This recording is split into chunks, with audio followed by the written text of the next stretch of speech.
अस्सलामु अलैकुम वरहमतुल्लाहि वबरकातुहू।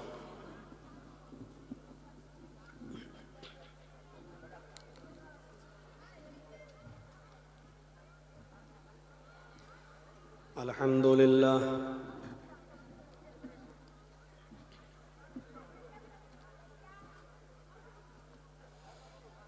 अल्हम्दुलिल्लाहि नहमदुहु व नस्तईनुहु व नस्तगफिरुह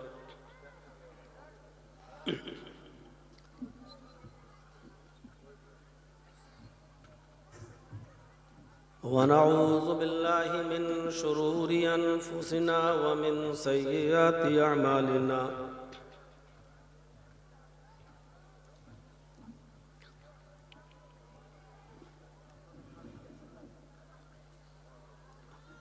मन यहदिल्लाहु फला मुज़िल्ल लहु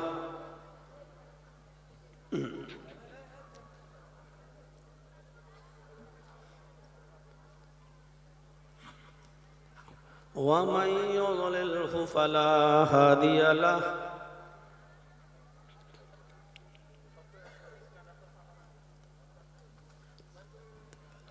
व अशहदु अल्ला इलाहा इल्लल्लाहु वहदहु ला शरीक लहु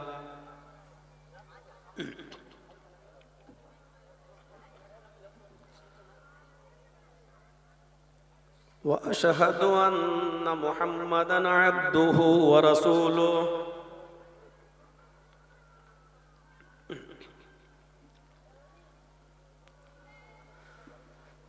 अम्मा बाद फ़इन्न खैरल हदीस किताबुल्लाह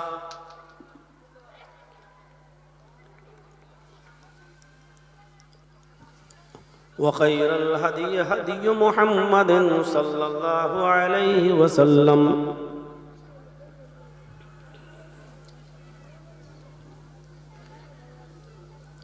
व शर्रल उमूरि मुहदसातुहा व कुल्लु मुहदसतिन बिदअह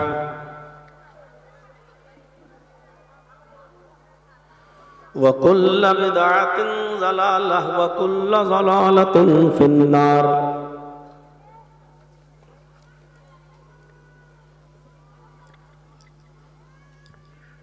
अऊज़ु बिल्लाहि मिनश शैतानिर रजीम।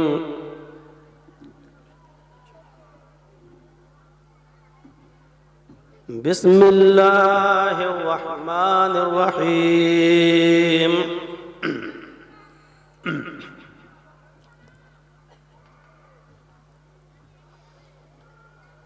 या अय्युहल्लज़ीना आमनुत्तक़ुल्लाह वल तंज़ुर नफ्सुम मा क़द्दमत लिग़द।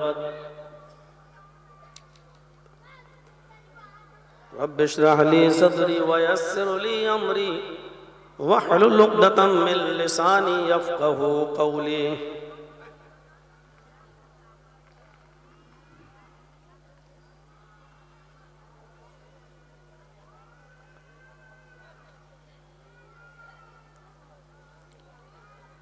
इस इजलास के सदर मोहतरम मुअज़्ज़ज़ सामईन हज़रात, इस्लामी ख़वातीन माँ और बहनों,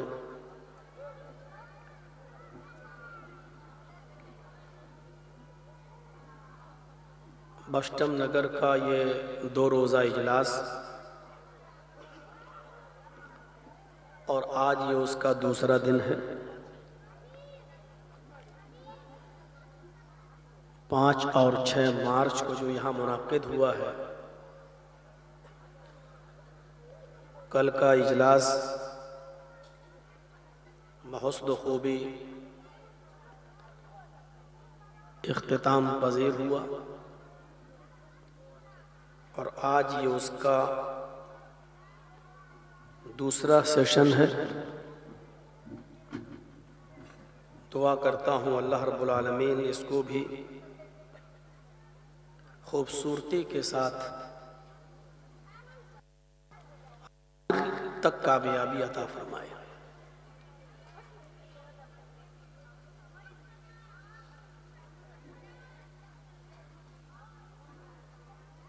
हमें और आपको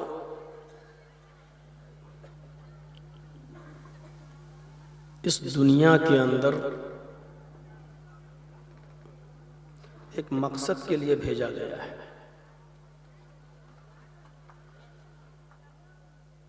और ये कहा गया है कि तुम्हारी असली जिंदगी इस दुनिया के अंदर नहीं है,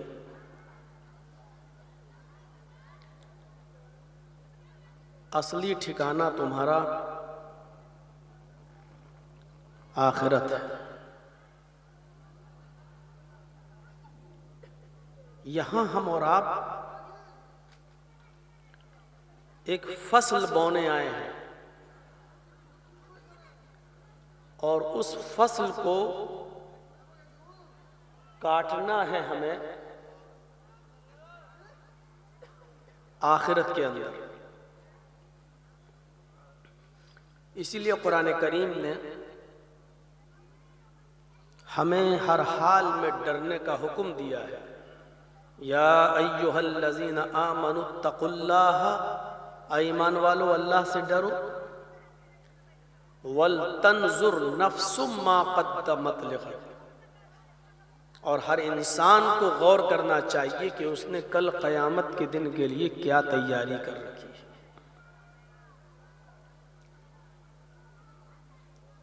इस आयत से हम समझ गए होंगे कि दुनिया में हमें तैयारी करने के लिए भेजा गया है।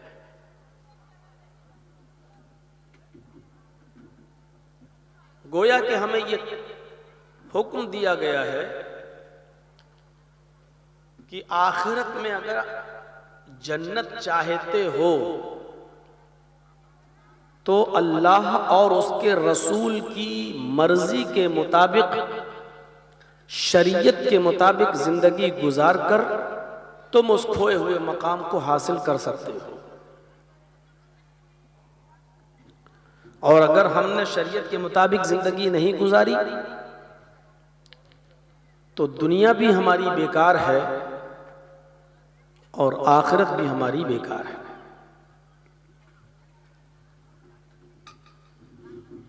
चौदह 1400 साल पीछे की तरफ आप चलिए, वहां के हालात का जरा जायजा लीजिए तो आपको पता चलेगा कि वहां के हालात कितने खराब थे।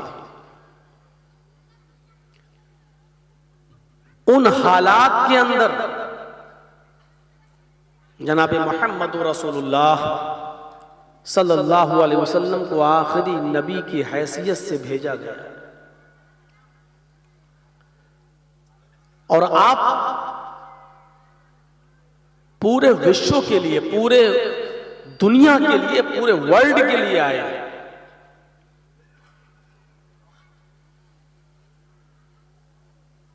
हम जायजा लें कि जिस मकसद के लिए नबी को भेजा गया था और आप उस मकसद में कामयाब हुए, 1400 साल के बाद क्या वो हालात फिर से, क्या वो बुराइयां फिर से हमारे मुआशरे में जन्म नहीं ले रही हैं?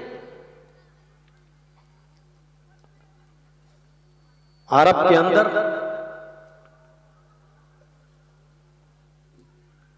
शराब आम थी, जुआ आम था,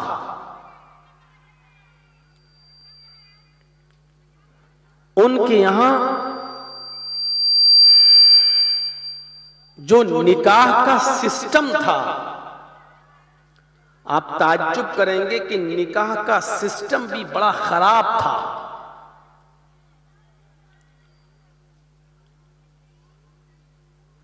शादी के बाद, निकाह के बाद भी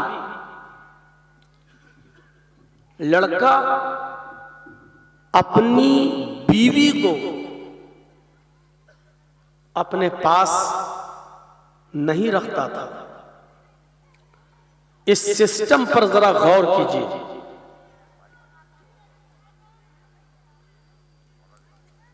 बुखारी शरीफ किताबुन निकाह जब आप पढ़ेंगे, उस चैप्टर को आप खोलिएगा तो उसमें ज़माने जाहिलियत के निकाह मिलेंगे आपको। एक लड़के ने किसी लड़की से शादी की और शादी के बाद लड़की की विदा होकर, रुखसती होकर लड़के के घर आई, लेकिन लड़का उस लड़की के साथ मिलता नहीं था।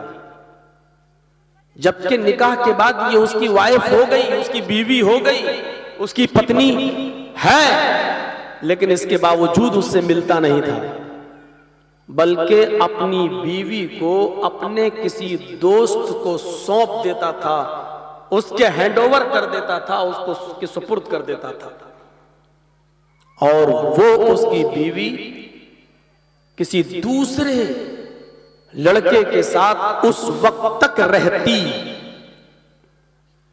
जब तक कि उस दूसरे लड़के से इसकी बीवी को हमल नहीं ठहर जाए, गर्भ न रह जाए, तब तक उसकी बीवी दूसरे लड़के के साथ रहती। और जब इसको पता चलता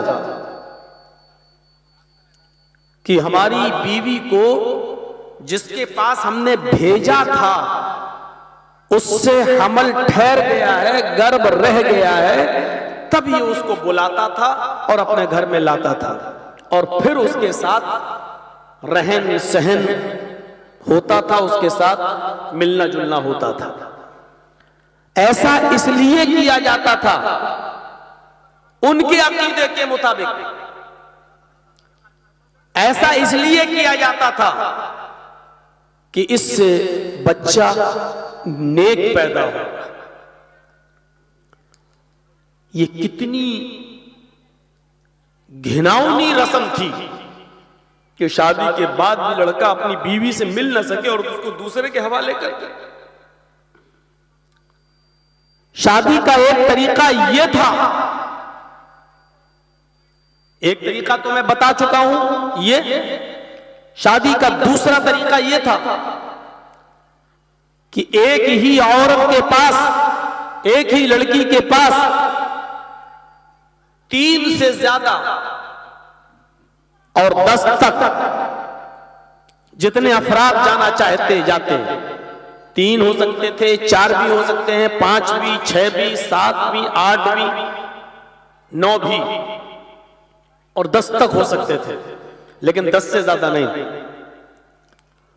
और ये सिलसिला उन लोगों के दरमियान उस वक्त तक रहता, उस लड़की के पास आने जाने का सिलसिला, जब तक उस लड़की के कोई बच्चा पैदा नहीं हो जाता। जब बच्चा पैदा हो जाता था तो वो लड़की उन तमाम लोगों को बुलाती जिनके साथ उसने कांटेक्ट किया है, 3, 4, 5, 6, 7, 8, 9, 10 तक जितने लोग उसके पास गए, उन सबों को बुलाती और कहती कि हमारे पास तुम लोग आए हो, तुम लोग पूरे साल हमारे साथ रहे हो, हमारा और आपका मामला क्लियर है, अब ये बच्चा पैदा हुआ है। उस वक्त उस औरत को इख्तियार था, पावर था, वो औरत अपने बच्चे को उन 10 लोगों में से जिसकी गोद में रखना चाहती रख देती थी, और जब वो औरत उस बच्चे को जो पैदा हुआ है, उस बच्चे को जिसकी गोद में रख देती थी, ये उसी का बच्चा मान लिया जाता और ये उसकी बीवी मान ली जाती, और उस दिन से ये दोनों लोग एक साथ रहते, ये उसका बच्चा, ये उसकी बीवी, ये उसका पति। ये शादी का एक और भयंकर और खराब तरीका था अरब की सरजमीन पर मोहम्मद रसूलुल्लाह सल्लल्लाहु अलैहि वसल्लम के आने से पहले। अरब के अंदर एक तीसरा तरीका और था शादी का।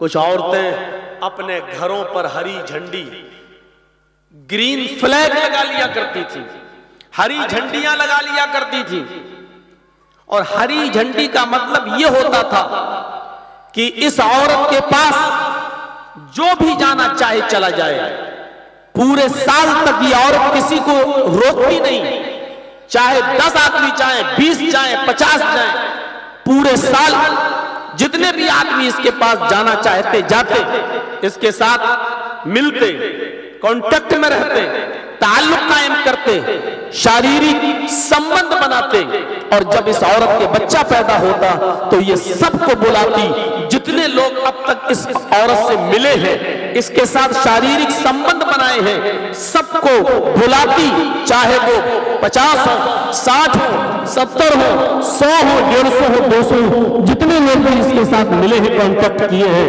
वो सब को बुलाती और सबको आना पड़ता। फिर खाने काबा से कयाफा शनास को बुलाया जाता। कयाफा शनास को हम कैसे समझाएं आपको? कयाफा शनास होता है जो शक्ल देखकर पता लगाता है कि इस बच्चे की शक्ल किससे मिलती है। खाने काबा में जो कयाफा शनास बैठता था उसको बुलाया जाता और वो उस बच्चे को देखता जो इस औरत से पैदा हुआ है, और उस बच्चे की शक्ल उन तमाम लोगों से मैच करता।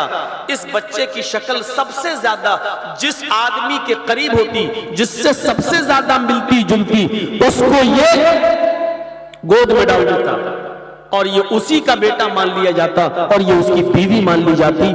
ये अरब के अंदर शादी का एक तीसरा तरीका था। सोचिए कैसा वातावरण था और कैसा माहौल था। ऐसे माहौल में अल्लाह रब्बुल आलमीन ने जनाब मुहम्मदुर रसूलुल्लाह सल्लल्लाहु अलैहि वसल्लम को मबऊस फरमाया, आपको प्रेषित किया, आपको भेजा कि इन तमाम किस्म के निकाहों को खत्म करिए। इसमें औरत की, स्त्री की कोई वैल्यू नहीं है, इसमें कोई उसकी इज्जत नहीं है। खत्म किया इस तमाम तरीके को और दूसरा एक तरीका कायम किया है, और वो ये है कि लड़के वाला लड़की को, लड़की के मां बाप को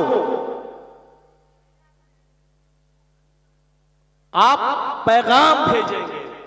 सोचिए, कहने को तो आजकल लड़की के माँ बाप भी बात कर लेते हैं कि भाई हमारी बेटी है और आपका बेटा, दोनों पढ़ रहे हैं, चलो शादी कर ले।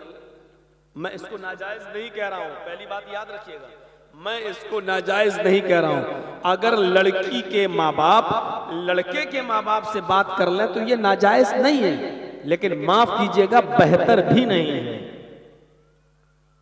बेहतर यह है कि लड़के के माँ बाप लड़की के माँ बाप से लड़की का हाथ मांगे। इस्लाम ने यह इज्जत लड़की को अता फरमाई। लगना चाहिए कि लड़की की कोई वैल्यू है, पोजीशन है। लड़के वालों को चाहिए कि लड़की वालों से लड़की का हाथ मांगा जाए, और इसीलिए इस्लाम ने एक और पोजीशन दी है औरत को कि जब निकाह होगा तो चाहे जितने आदमी आ जाएं, हालांकि शरीयत के अंदर बारात का कोई तसव्वुर है नहीं, वो हम अपनी मर्जी से जितने बना लें वो अलग बात है, लेकिन शरीयत के अंदर बारात का तसव्वुर है नहीं। लेकिन जितने भी आदमी आ जाएं, लेकिन जिस दिन निकाह होगा तो लड़के के निकाह से पहले लड़की की इजाजत जरूरी है। ये इज्जत दी है इस्लाम। हो सकता है कि लड़की अभी तक माँ बाप के प्रेशर में, चचा के प्रेशर में, भाई के प्रेशर में हाँ हाँ कर रही हो। जिस दिन बारात घर पे आ चुकी है, आपके गांव में आ चुकी है, आपके मोहल्ले में आ चुकी है, मौलाना साहब भी आ चुके हैं निकाह पढ़ाने के लिए अपना रजिस्टर लेकर, लेकिन मौलाना साहब अभी लड़के का निकाह नहीं पढ़ाएंगे जब तक कि एक वकील और 2 गवाह अपना रजिस्टर लेकर लड़की के पास नहीं जाएंगे और लड़की से इजाजत नहीं लेंगे। जब लड़की इजाजत दे दे, आपके रजिस्टर पर साइन कर दे, सिग्नेचर कर दे, और ये वकील और ये 2 गवाह जब मौलाना साहब से, काजी से कहेंगे कि हाँ लड़की ने दस्तखत कर दिए हैं, लड़की ने हामी भर दी है, लड़की ने इजाजत दे दी है, उसके बाद मौलाना जर्जी साहब या कोई और काजी उसके बाद लड़के का निकाह पढ़ाएगा। ये जरूरी है, ये निकाह का एक हिस्सा है। अगर आपने डायरेक्ट लड़के का निकाह पढ़ा दिया और लड़की से इजाजत नहीं ली तो ये निकाह नहीं माना जाएगा। ये भी इस्लाम के अंदर एक लड़की को इज्जत दी है, वैल्यू दी है, पोजीशन दी है। लड़की उस वक्त भी कह सकती है कि ये लड़का जो आया है ये मेरे माँ बाप की पसंद है, मेरी पसंद नहीं है। अगर लड़की ने उस दिन ये कह दिया कि ये लड़का मुझे पसंद नहीं है या मैं इसके साथ निकाह नहीं कर सकता हूं, तो लड़की के माँ बाप की इजाजत के बावजूद भी लड़की का निकाह नहीं होगा, लड़के का निकाह नहीं होगा। इस मसले को आप याद रखिएगा। वली जरूरी है, और जिस लड़की ने बगैर वली के मन नकाहत मिन गैर इज़्न वलीहा अपने वली की इजाजत के बगैर निकाह कर लिया, फनिकाहुहा बातिल, वो निकाह बातिल है, वो निकाह बातिल है, वो निकाह नहीं माना जाएगा। लड़की को वली की इजाजत जरूरी है, लेकिन वली को यानी बाप वगैरह जो भी उसके वली हैं, सरपरस्त हैं, उसको भी के लिए भी जरूरी है कि लड़की की इजाजत के बिना, लड़की की मर्जी के बिना वो भी जहां चाहे निकाह करना वहां निकाह नहीं कर सकते हैं जब तक कि लड़की की इजाजत ना हो। इसलिए लड़की से पहले पूछा जाता है, और जबरदस्ती पूछने की जरूरत नहीं है। वकील और गवाह जब जाएं तो ऐसे रजिस्टर होता है, हाँ साहब उस लड़की से एक बार पूछ लें जोर से कि साहब आपका निकाह बेटी आपका निकाह फला फला के साथ इतने इतने रुपए मेहर के एवज किया जा रहा है, आपको उसके निकाह में दिया जा रहा है, क्या आपको वो लड़का कबूल है?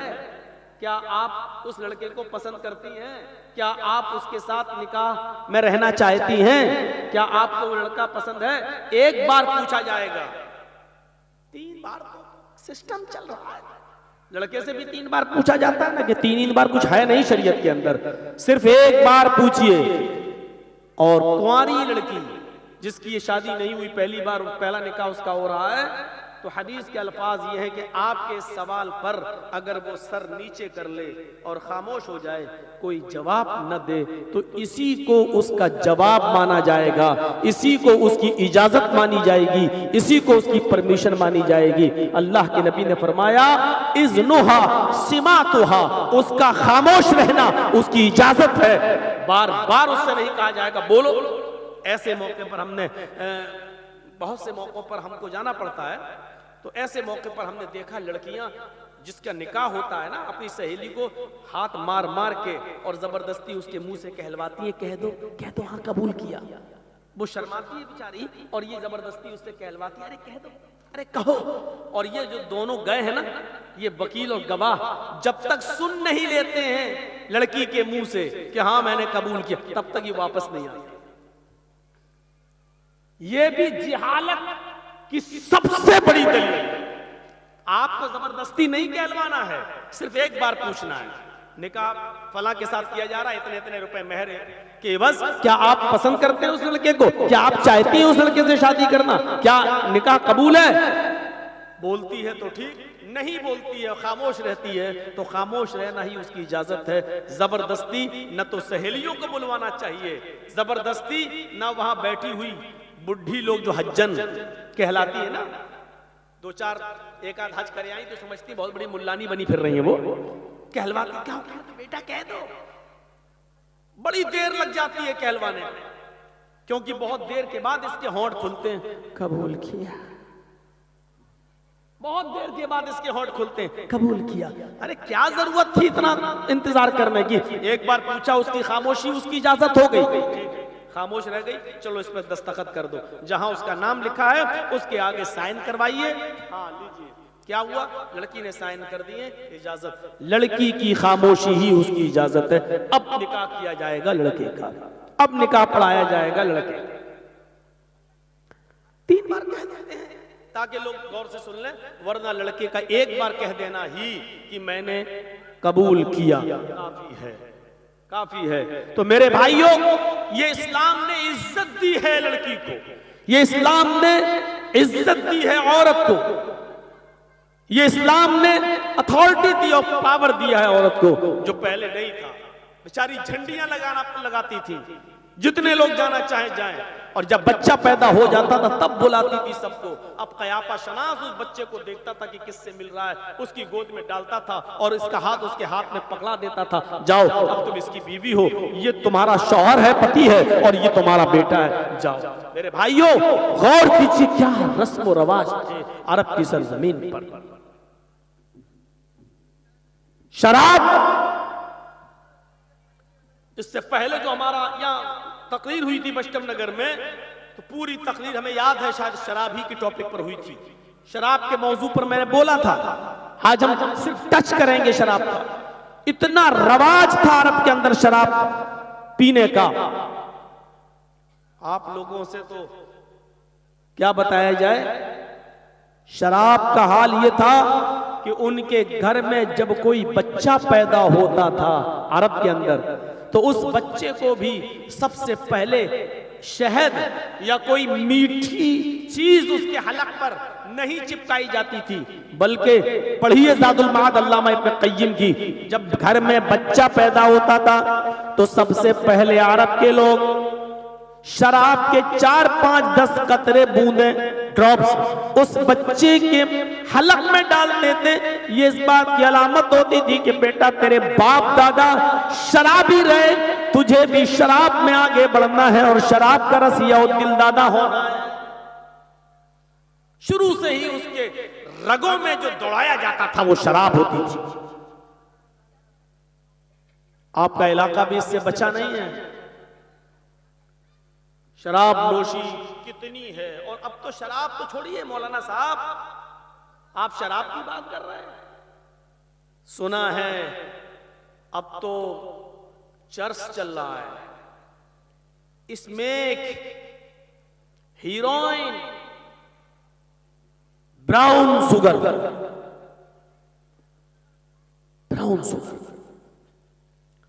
मौजूदा हालात ये बताते हैं कि इस वक्त हिंदुस्तान के अंदर हर 5 में 1 शराबी है। 5 में 1 शराबी, यानी 100 हैं तो 20 शराबी। अगर इंडिया की तादाद 100 है तो 20 शराबी, और आप ताज्जुब करेंगे उन 20 में 10 मुसलमान और 10 में पूरी हिंदू भी, सिख भी, जैनी भी, ईसाई भी, यहूदी भी, बुद्धिस्ट भी, जैनी भी। ये 10 में 20 में आप सोचिए, 100 में 20 शराबी हैं और 20 में टोटल 10 टोटल मुसलमान। कहां जा रहा हमारा मुआशरा, कहां जा रहा है हमारा समाज, कहां जा रही है हमारी सोसाइटी। जुए का आलम क्या था अरब की सरजमीन पर, पढ़ेंगे आप ज़ादुल माद इब्न क़य्यिम की। जुआ इतना खेलते थे, इतना खेलते थे, इतना खेलते थे कि जब रकम हार जाते थे तो मकान जुए में लगा दिया करते थे, और जब जुए में मकान भी हार जाते थे फिर भी उनका दिल नहीं भरता था, तब जुए में अपनी जवान बीवी अपनी जुए में लगा दिया करते थे कि लो हमने अपनी बीवी जुए में लगा दी। ये सही नहीं है, सब पहले किया करो भाई। आगे लाओ, ये हाथ पैर चलाएंगे तो माइक उधर जाएगा।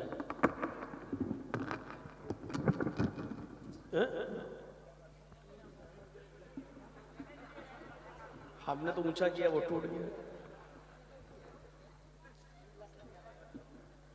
पहले ही से चिपकाया हुआ लाया होगा, इतना कमजोर थोड़ी माइक होता है। 20 साल से हम तकरीर कर रहे हैं, कभी नहीं टूटा माइक। चलिए होता है। तो बीबी जुए में लगा दिया करते थे। बस्टम नगर वालों अपने मुआशरे का जायजा लीजिएगा। मैं मानता हूं कि इस हद तक ना सही, लेकिन आईपीएल में जुआ और सट्टा आप भी लगाते हो। अल्लाह करे कि ये बात गलत हो जो हमने सुनी है। सट्टे बाजारी का सबसे बड़ा गढ़ है कलिया चक। अब हमारी सीआईडी ने तो हमें यही रिपोर्ट दी है, लेकिन हम फिर भी दुआ करते हैं कि अल्लाह करे कि ये बात गलत हो, लेकिन अगर सही है तो डरो। पता नहीं अल्लाह रब्बुल आलमीन का अज़ाब क्यों नहीं आ रहा हमारे ऊपर, वजह क्या है, क्या सबब है कि इतना मक्कारी और अय्यारी करने के बाद भी हम सुरक्षित हैं। हल्की सी हवा तेज होती थी, मुहम्मदुर रसूलुल्लाह सल्लल्लाहु अलैहि वसल्लम अपने घर से निकलकर मस्जिद की तरफ भागा करते थे। सहाबाए किराम घरों से निकलकर मस्जिद की तरफ जाया करते थे, सजदों में गिर जाया करते थे, अज़ाने दिया करते थे, दुआएं मांगा करते थे कि अल्लाह कहीं ये हवा सख्त हवा में न बदल जाए, जैसे कौम आद और कौम समूद को तूने तबाह बर्बाद किया हवा से। अय अल्लाह कहीं ये हवा हमारी तबाही और बर्बादी का सबब न बन जाए। हल्का सा आसमान लाल हुआ करता था, नबी अकरम सल्लल्लाहु अलैहि वसल्लम सजदे में गिर जाया करते थे, मस्जिद की तरफ आप और आपके साहबा भागा करते थे, दुआ करते थे अय अल्लाह कहीं आसमान हमारे ऊपर आग का की बारिश न कर दे, आग के अंगारे आसमान से न बरसने लगे। हमारा हाल क्या है? वो जुए में अपनी बीवी लगा दिया करते थे, दौलत हार गए तो मकान लगा दिया, मकान हार गए तो बीवी लगा दी, फिर भी दिल न भरा। 16, 17, 18 साल की बेटी घर में अकेली है, माँ जुए में हार चुका है, यानी बीवी जुए में हार चुका है, फिर भी दिल न भरा, फिर भी दिल न भरा तो अपनी जवान बेटी भी जुए में लगा दिया करते थे। यारब के हालात थे, इन हालात में जनाब मुहम्मदुर रसूलुल्लाह सल्लल्लाहु अलैहि वसल्लम तशरीफ लाते हैं। जरा गौर करो मेरे प्यारे साथियों, जरा सोचो मेरे प्यारे भाइयों, ये सिस्टम आज हमारे समाज के अंदर भी मौजूद है। हम भी जुए में इतना लगा देते हैं और इतना कर्जदार हो जाते हैं। सुनने में आया है कि बेटे का हारा हुआ जुआ माँ अपने जेवर बेचकर या माँ अपनी जमीन और जायदाद बेचकर किसी तरह अदा कर रही है, क्योंकि उसके जवान बेटे ने आईपीएल में सट्टा लगाकर जुआ खेलकर इतना अपने आप को बर्बाद कर लिया है कि उसका खमियाजा उसकी बूढ़ी माँ को भुगतना पड़ रहा है, रो रही है। लेकिन औलाद औलाद होती है, बेटा बेटा होता है। मेरे भाइयों जरा सोचो तो सही, अगर माँ की आंख से एक आंसू भी गिरा तो क्या तुम कभी अपने आप को माफ कर सकते हो, करा सकते हो? जरा तसव्वुर करो कि माँ का मकाम और माँ का मर्तबा क्या होता है। क्यों रुलाते हो अपने माँ बाप को? माँ बाप जो तुम्हारे दुनिया में लाने का सबब बने, आज उनकी वजह से सोचा था उन्होंने कि मेरी आंखों की ठंडक होगा, लेकिन तुम्हें देखकर, तुम्हारे कारनामों को देखकर उनकी आंखों में आंसू आ जाएं, वो रो दे, उनकी आंखों में आंसू आ जाएं। मेरे प्यारे साथियों तसव्वुर करो कि आज की वो नौजवान नस्ल अपने आप को कैसे माफ करा सकती है। अरब के हालात पर जायजा लीजिए और उसका एक अंसुर हमारे समाज में दिखाई दे। एक एक बॉल पर पैसा लगता है, इस ओवर में कितने रन बनाए जाएंगे उस पर पैसा लगता है, टीम कौन जीतेगी हारेगी उस पर पैसा लगता है। कलिया चक में तो अक्सर मुसलमान हैं, लेकिन कभी कभी कलिया चक में हम अपने दोस्तों के साथ जब कभी बाइक पर या गाड़ी पर घूमते हैं तो सरेआम रोड के ऊपर लॉटरी के टिकट बिकते हुए नजर आते हैं, सरेआम बेचे जाते और दिखते हैं। मेरे भाइयों तमाम सूरत हाल को देखते हुए अभी अल्लाह का अज़ाब हमारे ऊपर नहीं आ रहा है। हम तसव्वुर करें कि हम बचे कैसे, हम बचे कैसे। साहबा फरमाते हैं जिन गुनाहों को तुम मामूली समझते हो, जिन गुनाहों को तुम मामूली समझते हो, गोया कि वो गुनाह ही नहीं है। नबी अकरम के जमाने में हम उन्हें ऐसा हलाक कर देने वाला पहाड़ समझते समझते कि अभी ये गिरकर हमारे ऊपर टूट पड़ेगा।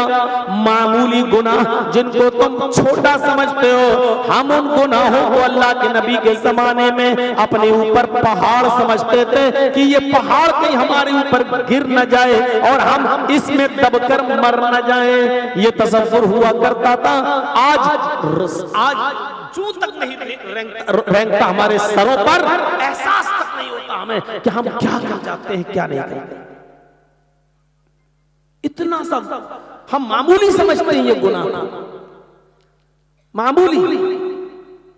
शराब मामूली, जबकि हम ये जानते हैं कि शराब जब आदमी पीता है उस वक्त वो मोमिन नहीं होता। तसव्वुर करिए, मोमिन नहीं होता। यानी जब कोई आदमी शराब को अपने होठों से लगाता है उस वक्त ईमान उसके अंदर से निकाल लिया जाता है। जब तक वो नशे में रहता है उसके अंदर ईमान नहीं रहता। इसी हाल में अगर वो मर गया, इसी हाल में अगर उसकी मौत आ गई तो वो हालत ईमान पर नहीं, मोमिन नहीं होगा, मुस्लिम की हालत में नहीं मरेगा। तसव्वुर कीजिए ये क्या चीज है, हम इसको बहुत मामूली समझते हैं। अब आप अंदाजा लगाइए, जिसने हराम का एक लुकमा खाया, अल्लाह के नबी फरमाते हैं जिसने हराम का एक लुकमा खाया, हराम का एक लुकमा 40 दिन तक उसकी नमाज कबूल नहीं होती है। 40 दिन तक। अब सट्टे से पैसा कमाने वालों, लॉटरी जीतने वालों, जुआ खेलकर कमाई हासिल करने वालों, जरा तसव्वुर करो, हमारे तो मकान ही उसी से बने हैं, हमारे बच्चों की पढ़ाई लिखाई भी उसी से हो रही है, हमारी बीवी भी वही चीज खा रही है, हमारे बच्चों की रगों में जो खून दौड़ रहा वही माल हराम का है। सोचिए, अल्लाह के नबी सल्लल्लाहु अलैहि वसल्लम ने फरमाया कि एक मुसाफिर है, बेचारा सफर करके जाता है, किसी मस्जिद में नमाज पढ़ता है और नमाज पढ़ने के बाद दोनों हाथों को उठाकर अल्लाह से मांगता है, या रब्बी या रब्बी या रब्बी, ऐ मेरे रब मुझे ये दे, मुझे ये दे, मुझे ये दे। ऊपर से आवाज आती है, व मतअमुहु हराम व मशरबुहु हराम व मलबसुहु हराम। ऐ मेरे बंदे, तू मुझसे बहुत सी चीजें मांग रहा है, वह मतअमुहु हराम, बहुत सी चीजों की डिमांड कर रहा है, बहुत सी चीजें मांग रहा है, मतअमुहु हराम, हालांकि तू जो खा कर आया है वो खाना हराम का है, जो खा कर आया है वो खाना हराम का है। वह मशरबुहु हराम, जो पी कर आया है वो हराम का है। वह मलबसुहु हराम, जिस्म पर जो कमीज है, जो कुर्ता है, जो पैजामा है, जो लुंगी है, जो पहना हुआ है वो भी माल हराम का है। मेरे बंदे, वग़ुज़िया बिल हराम, तेरे जिस्म में जो खून दौड़ रहा है, जो ब्लड सर्कुलेशन कर रहा है, दौड़ रहा है, वो खून भी हराम का है। फ़अन्ना युस्तजाबु लिज़ालिक, मेरे बंदे मैं तेरी दुआ को सुनूं तो कैसे सुनूं, कहां से सुनूं? इन्नल्लाह तय्यब व यक़बलु तय्यब, अल्लाह पाक है और पाकी पसंद करता है। तू खा कर आया है वो नापाक, पहन कर आया है वो नापाक, जो पी कर आया है वो नापाक, बदन में खून दौड़ रहा है वो भी नापाक। हम तेरी दुआ सुने तो कहां से सुने, हम तेरी दुआ कबूल करें तो कहां से करें? अल्लाह उसकी दुआ को रिजेक्ट कर देता है, अल्लाह उसकी दुआ को फिर सुनता नहीं। अच्छा, सोचिए, थोड़ी देर के लिए सोचिए, आज ये छोड़ दीजिए, ये मत सोचिए, आज ये सोचिए कि हम समझा रहे हैं, ये जहन से निकाल दो कि कोई जलसा हो रहा है, एक सोच पैदा करिए। हजरत अबू बकर सिद्दीक का एक गुलाम था, लेकिन वो अपने मजहब पर था, नहीं काफिर था, ईमान नहीं लाया था, गुलाम था उनका, खरीदा था उन्होंने, और वो कुछ मेहनत करने जाता था, कमा कर लाता था, और अबू बकर सिद्दीक उसकी कमाई खाते थे। ठीक, गुलाम की कमाई मालिक के लिए हलाल है, शरीयत का मसला है। एक दिन गया और बगैर मेहनत किए हुए उसको किसी ने खजूर दे दिए। होता है ऐसा। अबू बकर सिद्दीक के गुलाम ने एक आदमी को देखा कि वो अपनी बीवी के साथ जा रहा है और उसकी बीवी को का पेट बाहर है, यानी बच्चा था उसके पेट में, तो मजाक में कह दिया था, मजाक में अबू बकर सिद्दीक के गुलाम ने मजाक में कह दिया था अपने दोस्त भाभी को ले जा रहे हो जी, लड़का होगा, ऐसे मजाक में कह दिया। क्या कहा उसने? भाभी को बेटा होगा, बेटा। उसके दोस्त ने कहा तुम्हें कैसे मालूम? पेट में क्या, ये तो अल्लाह जानता, तुम्हें कैसे मालूम? अब मजाक तो मजाक ही है। इसने कहा अरे यार मैं बहुत एक्सपीरियंस है, मुझे तजर्बा है, पेट देख के बता देता हूं लड़का है कि लड़की, देख लेना लड़का होगा। इत्तेफाक से 2 महीने के बाद उसके घर में लड़का पैदा हुआ। तो जब लड़का पैदा हुआ तो वो समझा कि ये बहुत बड़ा पहुंचा हुआ आदमी है, जानता है। वाह, इसने 2 महीने पहले कहा था लड़का होगा, तो लड़का ही हुआ। तो वो खजूर लेके आया और इसको गिफ्ट दे दिया, लो यार तुमने जो बताया तो वही हुआ। तो ये खजूर लेकर जब घर पहुंचे, अबू बकर सिद्दीक का गुलाम जब घर पहुंचा तो अबू बकर सिद्दीक ने कहा क्या लाए हो? कहा खजूर। अरे जल्दी लाओ यार, भूख लग रही है मुझे। उठाया और एक खजूर खा लिया। मैं किसी से भी पूछ सकता हूं, एक खजूर खाया, कितना? एक किलो नहीं, सिर्फ 1 पीस खजूर लेके तो आया था बहुत सा, लेकिन अबू बकर सिद्दीक ने एक उठाया और खा लिया। दूसरा उठाकर खाने वाले थे, गुलाम ने कहा रुकिए, पहले पूछ तो लेते ये खजूर लाया कहां से हूं? जुआ खेलने वालों, आईपीएल में सट्टा लगाने वालों, लॉटरी खरीदने वालों, सुनो, रकम हार कर अपनी मां के आंखों से खून के आंसू अपनी मां को रुलाने वालों, सुनो,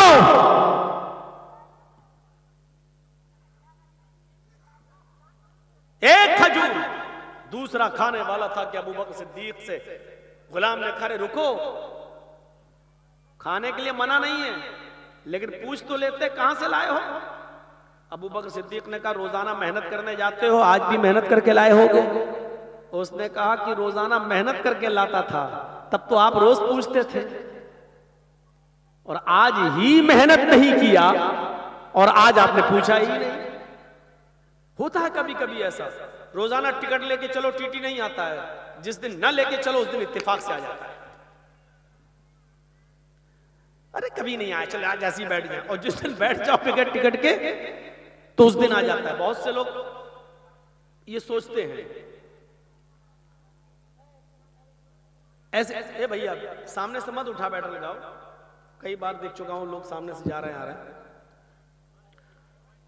तो अबू बकर सिद्दीक रोजाना पूछते थे आज कहां से लाए हो, आज कहां से लाए हो, आज कहां से लाए हो, बता देता था ये किया ये किया ये किया। और आज भूख ज्यादा लगी थी, पूछा ही नहीं, उठाया और एक खजूर खा लिया। दूसरा खाने वाले थे, पता तो लगाओ कहां से? का रोजाना मेहनत करते थे, का रोजाना करता था तो आप पूछते थे, और आज नहीं किया तो आपने पूछा नहीं। अच्छा आज मेहनत नहीं की? कहा नहीं। तो ये कहां से आए? कहा कि तीर निशाने पे लग गया। हमारी जबान में बोला जाता है धूल में लाठी मारी थी लग गई। क्या मतलब? साफ साफ बोलो यार। मेरा एक दोस्त था, उसकी बीवी जब 7 महीने का हमल था तो मैंने उसका पेट देख के कह दिया था कि भाभी को लड़का होगा। आज 2 महीने के बाद उसको लड़का हुआ है। मैं तो जानता नहीं था, मैंने तो अचानक कहा था। आज उसको लड़का हुआ है तो लक़द तकहनतु, मैंने जो कहानत गढ़ी थी उससे, उसकी वजह से वो मुझे बहुत बड़ा बाबा समझने लगा, पहुंचा हुआ समझ रहा। उसने गिफ्ट में ला के दिया। अबू बकर सिद्दीक ने कहा तब तो ये हराम है, क्योंकि मां के पेट में क्या है ये सिर्फ अल्लाह जानता है। बारिश कब होगी, किस जगह होगी, ये अल्लाह जानता है। कौन आदमी किस सरजमीन पर मरेगा इसका इल्म तो अल्लाह को है। फिर तूने ये कैसे बता दिया ये तो हराम हुआ? उसने कहा जी हाँ हराम हुआ, लेकिन अब तो आपने खा लिया। फरमाया मैं इस हराम खजूर को जो मेरे पेट में जा चुका है उसको मैं अपने पेट में रहने नहीं दूंगा। जाओ पानी भर कर लाओ। उनका गुलाम पानी लेकर आया। हजरत अबू बकर सिद्दीक ने पेट भर के पानी पिया। उसके बाद 3 उंगली हलक में डाली, करके कै किया, थोड़ा सा खजूर बाहर निकला, फिर पानी पिया, फिर उंगली डाली, फिर उसको कै किया, फिर पानी पिया, फिर उंगली डाली, फिर कै किया, और उस वक्त तक पानी पीते रहे और कै करते रहे जब तक कि यकीन नहीं हो गया कि जो खजूर मैंने खाया था वो पूरा का पूरा निकल गया होगा। जब यकीन हो गया कि निकल गया होगा, उसके बाद फरमाया, आए गुलाम, मैंने मोहम्मद रसूलुल्लाह सल्लल्लाहु अलैहि वसल्लम से सुना है। बस ये बुखारी की हदीस हमें और आपको सबको सुनना चाहिए। हजरत अबू बकर सिद्दीक कहते हैं कि मैंने अल्लाह के नबी सल्लल्लाहु अलैहि वसल्लम को ये फरमाते हुए सुना है, जो हराम का एक लुकमा खाता है, जो हराम का एक लुकमा खाता है, अल्लाह रब्बुल आलमीन उसके दिल पर एक सियाह नुक्ता बिठा देता है। ऐसे कभी आपने ब्लैक पेन से लिखा होगा, ब्लैक पेन से तो लिखा नहीं, कॉपी पे ऐसे रखेंगे आप, कॉपी पर, नोटबुक पर ऐसे रखेंगे और हटाएंगे तो आप देखेंगे कि ब्लैक नुक्ता वहां पड़ गया। तो अल्लाह ताला उसके दिल पर ब्लैक नुक्ता बिठा देता है, काला। अगर ये तौबा कर लेता है तो अल्लाह उस ब्लैक नुक्ते को, उस काले नुक्ते को मिटा देता है।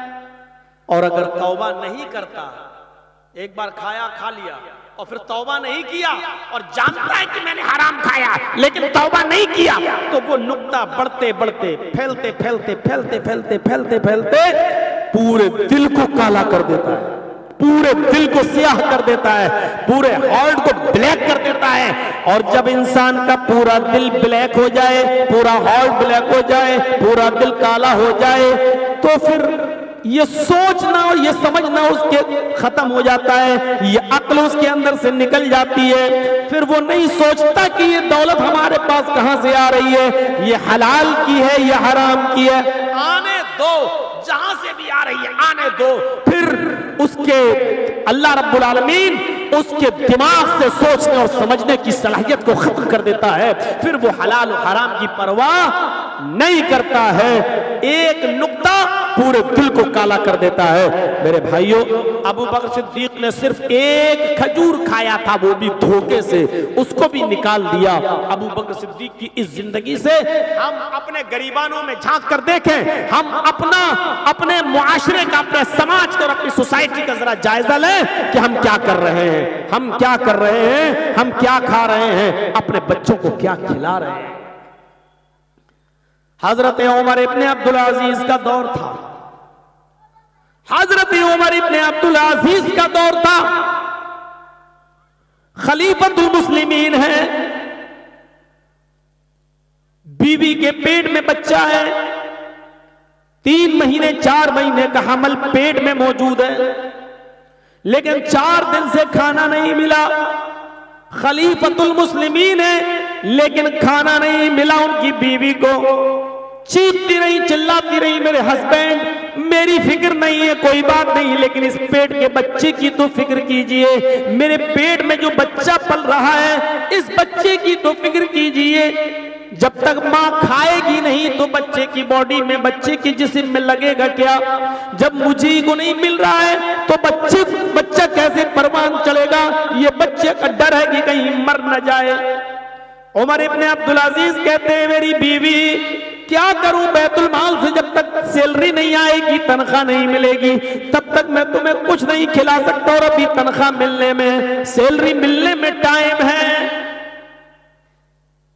कुछ नहीं मिल रहा है। जब 4 दिन भूखी और प्यासी भूखी रह गई तो उन्होंने अपनी खादिमा को, अपनी लोंडी को बैतुल माल भेजा रात में और कहा कि बैतुल माल का जो खजांची है, बैतुल माल का जो ट्रेजरी है, जो खजांची है, उससे जाकर एक प्याला दूध उधार ले लो, आरियतन ले लो, कर्ज ले लो, और ये कहना उमर इब्ने अब्दुल अजीज की बीवी ने मंगाया है, जब मिलेगा तो वो तुम्हें वापस कर देंगी तुम्हारा दूध। रात के अंधेरे में उमर इब्ने अब्दुल अजीज की लौंडी, उनकी खादिमा दूध लेने जाती है। बैतुल माल की कैशियर ने यह सोचकर कि उमर इब्न अब्दुल अजीज की बीवी हामिला है, उनके पेट में बच्चा है, बच्चा कहीं मर न जाए इसलिए एक प्याला दूध दे दिया। एक प्याला दूध रात के अंधेरे में जब लेकर आ रही हैं और घर के दरवाजे के अंदर जब घुसती हैं तो उमर इब्न अब्दुल अजीज अपने घर में बने हुए कुएं के पास बैठकर वुजू बना रहे थे तहज्जुद की नमाज पढ़ने के लिए। उमर इब्न अब्दुल अजीज ने घर के दरवाजे से किसी को आते हुए देखा, पूछा कौन? खादिमा ने जवाब दिया, आपकी खादिमा, आपकी सर्वेंट। ओ, क्या छिपाई हुई हो? ओढ़नी के पीछे क्या है? पहले तो उन्होंने आनाकानी की। जब सख्ती की उमर इब्न अब्दुल अजीज ने तो उसने कहा ये एक प्याला दूध है, कहां से लाई हो? कहा बैतुल माल से लाई हूं। किसके लिए लाई हो? कहा आपकी बीवी के लिए लाई हूं, 4 दिन से उसने कुछ नहीं खाया है, पेट में हमल है, डर है कि कहीं ऐसा ना हो कि अगर कुछ ना मिले तो पेट में बच्चा मर न जाए कहीं। इस वाक़े को सुनने के बाद ईमानदारी के साथ बताइएगा, लॉटरी का टिकट खरीदने से पहले इस वाक़े को जहन में रख लीजिएगा, आईपीएल में सट्टा लगाने से पहले इस वाक़े को जहन में रख लीजिएगा, माल हराम खाने से पहले इस वाक़े को जरा जहन में रख लीजिएगा। 4 दिन से खाना नहीं मिला, 4 महीने का हमल है पेट में, बीवी भूखी है और अपने लिए नहीं मांग रही है, उस बच्चे के लिए मांग रही है जो पेट में पल रहा है, जो आगे चलकर उमर इब्न अब्दुल अजीज के लिए बुढ़ापे में सहारा बनेगा। लेकिन अपनी खादिमा से वो दूध भी छीन लेते हैं। उनकी बीवी कहती है, शौहर मेरे सरताज, मैं अपने लिए नहीं इस बच्चे के लिए मांग रही हूं जो आपकी अमानत है, मेरे पेट में पल रहा है। देखिए अगर 1-2 दिन और कुछ ना मिला तो ये बच्चा भूखा मर जाएगा। उमर इब्न अब्दुल अजीज ने कहा, मेरी बीवी तुम्हें अच्छी तरीके से मालूम है कि बैतुल माल में खाने पीने की जो चीजें रखी हुई हैं वो मेरी नहीं है, सारे मुसलमानों की अमानत है। फिर कैशियर ने, ट्रेजरी ने दे कैसे दिया है? अभी तो जाकर मैं उसकी क्लास लूंगा कि मेरे हुक्म के बगैर, मेरी परमिशन के बगैर तुमने कैसे दे दिया एक प्याला दूध? तुम ऐसी रहोगी, ये एक प्याला दूध बैतुल माल में जमा होगा। उड़ती हैं, खड़ी होती हैं और उमर इब्न अब्दुल अजीज का दायां हाथ पकड़ लेती है, राइट हैंड, और उस हाथ को पकड़कर अपने पेट पर रख देती है उनकी बीवी और कहती है, मेरी फिक्र मत कीजिए, इस बच्चे की फिक्र कीजिए, मेरे प्यारे सरताज ये आपकी अमानत है, मर जाएगा। अब इस पर उमर इब्न अब्दुल अजीज का जवाब सुनिए और अपने समाज और सोसाइटी पर नजर डालकर अपने हालात पर नजर डालिए। बच्चा मर जाएगा। उमर इब्न अब्दुल अजीज कहते हैं, मेरी बीवी ये एक प्याला दूध जो मुसलमानों की अमानत में खयानत करके चुपके से लाया गया है, ये एक प्याला दूध ये चुपके से लाया गया है, ये अमानत में खयानत करके लाया गया है, ये हराम है, हराम। बीवी ने कहा, रे मैंने तो बतौर कर्ज मांगा है, जब आएगा तब दे दूंगी। उमर इब्न अब्दुल अजीज ने कहा, जब आएगा तब दे दोगी, लेकिन सारे मुसलमानों से इसकी इजाजत नहीं ली गई है, सिर्फ खजांची ने निकाल कर इसलिए दे दिया है क्योंकि तुम मेरी बीवी हो, ये दूध तुम्हें नहीं मिलेगा। का इस बच्चे की भी फिक्र नहीं है, उमर इब्न अब्दुल अजीज ने रोते हुए कहा, मेरी बीवी अपने पेट के बच्चे से कह दो। यहां कलेजे हिल जाते हैं, यहां दिल कांप जाते हैं उमर इब्न अब्दुल अजीज के इन जुमलों पर। मेरी बीवी अपने पेट के बच्चे से कह दो, मेरी अमानत तुम्हारे पेट में पल रही है, उसको बोल दो कि अगर मुसलमानों की अमानत में खयानत करके एक प्याला हराम का दूध तुझे पिलाया जाए तब तेरी जिंदगी बच जाएगी, और अगर नहीं मिले ये हराम दूध तो तू मर जाएगा। तो इस पेट के बच्चे से कह दो कि तेरा मर जाना तेरे बाप को कबूल है। कैसा लग रहा है इस वक्त IPL पे सट्टा लगाना? इस वाकये के बाद कैसा लग रहा है लॉटरी के टिकट खरीदना? इस वाकये को सुनने के बाद कैसा महसूस? हम कहां खड़े हैं? कितने मुसलमान हैं? परसेंटेज के लिहाज से देखें तो हमारी हैसियत क्या है? जुआ खेल कर, लॉटरी खरीद कर, IPL में रकम जीत कर बिल्डिंग बनाना और अपने बच्चों को उसी से पढ़ाना लिखाना, यहां पर लाकर अपने आप को सोचिए। उमर इब्न अब्दुल अजीज अपनी बीवी से कह रहे हैं, अगर इस एक प्याले के हराम दूध के पीने से तेरा बेटा, मेरा बेटा बच रहा है, और अगर ये नहीं मिलता है तो मर जाता है, मर जाएगा, तो इस बेटे से कह दो कि बेटा तेरा मर जाना तेरे बाप को कबूल है। मेरी बीबी, नहीं चाहिए मुझे ये तेरे पेट का बच्चा जो हराम दूध की परवरिश से तेरे पेट में बड़ा हो और 9 महीने तेरे पेट में हराम का कतरा और हराम का दूध पीने के बाद परवरिश पाए और उसके बाद बाहर आए। मुझे ऐसा बेटा नहीं चाहिए जिसकी परवरिश तेरे पेट के अंदर हराम दूध से हुई हो। मुझे ऐसे बेटे की चाहत नहीं है। अगर मरता है तो मर जाने दो, मुझे इस बच्चे के मर जाने की फिक्र नहीं है। मुझे उसकी फिक्र है कि कयामत के दिन मेरा रब मुझे अपनी अदालत में खड़ा करके ये न कहे कि तुमने मुसलमानों की अमानत में खयानत करके एक प्याला दूध अपनी बीवी को पिलाया, उसकी इजाजत तुम्हें मुसलमानों ने दी थी या नहीं दी थी। मुझे उसके सामने जवाब दे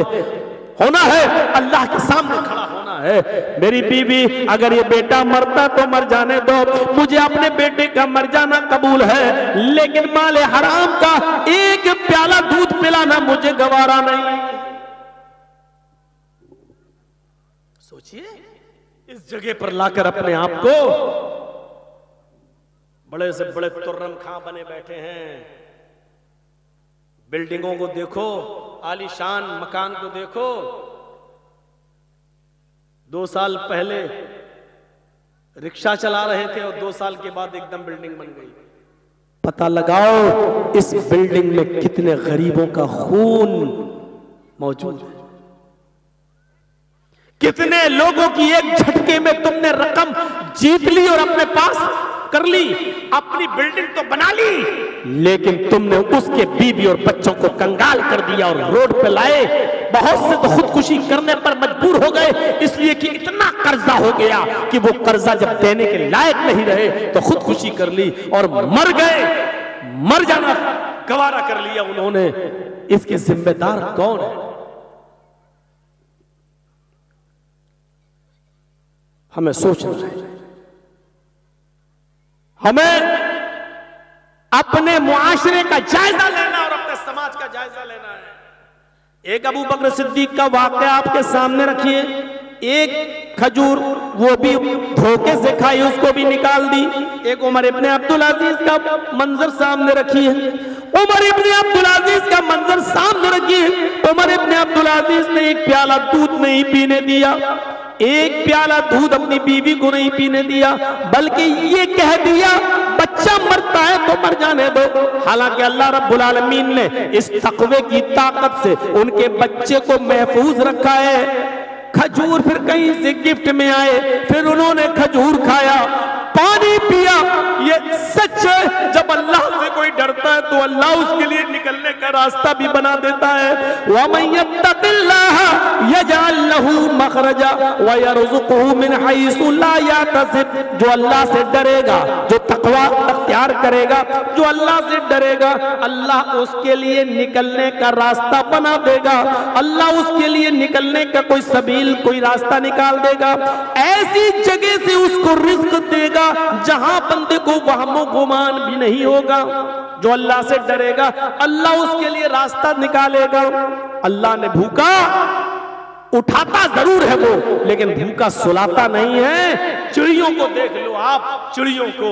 और समंदर में एक व्हील मछली ऐसी भी है जो 40 टन रोजाना एक दिन में उसकी खुराक है।